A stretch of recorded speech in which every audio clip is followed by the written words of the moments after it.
Hello students, मैं हूं doctor Rajesh Soni, Rewari Haryana से। और इंग्लिश ग्रामर में आज हम जिस टॉपिक को डिस्कस कर रहे हैं उस टॉपिक का नाम है use of it. Use of it. Student, my contact number is 8059394012।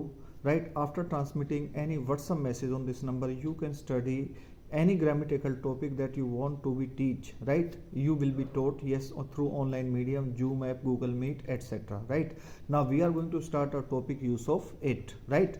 Student, सबसे पहले फर्स्ट पैराडाइम को हम देखते हैं। To play with fire should have been dangerous. आपकी स्क्रीन पर है, to play with fire should have been dangerous. Student, इस टॉपिक में हम बैक साइड से चलना स्टार्ट करते हैं, राइट? और हम देखते हैं आपकी स्क्रीन पर लिखे हुए हैं वर्ब, हेल्पिंग वर्ब या मॉडल्स तो नहीं है। वर्ब, हेल्पिंग वर्ब या मॉडल्स तो नहीं है। इसमें जब हम पीछे से चलेंगे तो बीन हमें हेल्पिंग वर्ब मिल गई है, लेकिन उससे तुरंत पहले हैव मिल गई है और उससे तुरंत पहले हमें शुड मिल गया है।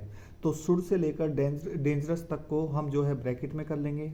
क्लियर है? अब हमारे पास दो सेंटेंस के दो पार्ट बन गए हैं। Number 1 to play with fire, second है should have been dangerous. Should have been dangerous, right? तो सबसे पहले इट का प्रयोग कर देंगे, इट, राइट? क्योंकि यूज ऑफ इट का प्रयोग करना है।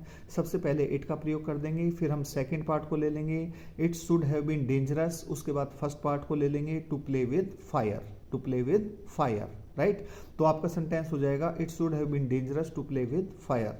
Next paradigm, to hate the poor is a bad activity, right? इसमें हम बैक साइड से चलना स्टार्ट करते हैं। हेल्पिंग वर्ब और मॉडल्स को हम सर्च करते हैं तो हमें इज मिल गया है। इज से लेकर एक्टिविटी को हम ब्रैकेट में कर लेंगे। अब हमारे पास दो पार्ट हो गए हैं, to hate the poor and is a bad activity, right? सबसे पहले इट को लिखेंगे, इट, फिर second part is a bad activity, उसके बाद फर्स्ट पार्ट को लिख देंगे, right? To hate the poor. आपका ये आंसर हो जाएगा, it is a bad activity to hate the poor.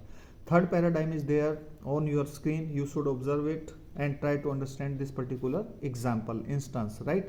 We are going to start it. To travel on mountains will have been entertaining, right? इसमें जब हम पीछे से चलना स्टार्ट करते हैं तो हमें will मिल गया है। लास्ट में क्या मिल गया है? will से लेकर entertaining को हम ब्रैकेट में कर लेंगे। अब हमारे पास दो पार्ट हैं, to travel on mountains और दूसरा है will have been entertaining। तो इसका आपका आंसर हो जाएगा it will have been entertaining to travel on mountains. Last example is there, to smoke should be harmful, right? इसमें शुड आपको दे रखा है, शुड से लेकर हार्मफुल को आप ब्रैकेट में कर लेंगे। अब आपके पास दो पार्ट हैं, to smoke and should be harmful, right? सबसे पहले इट लिखेंगे, आपका आंसर हो जाएगा it should be harmful to smoke.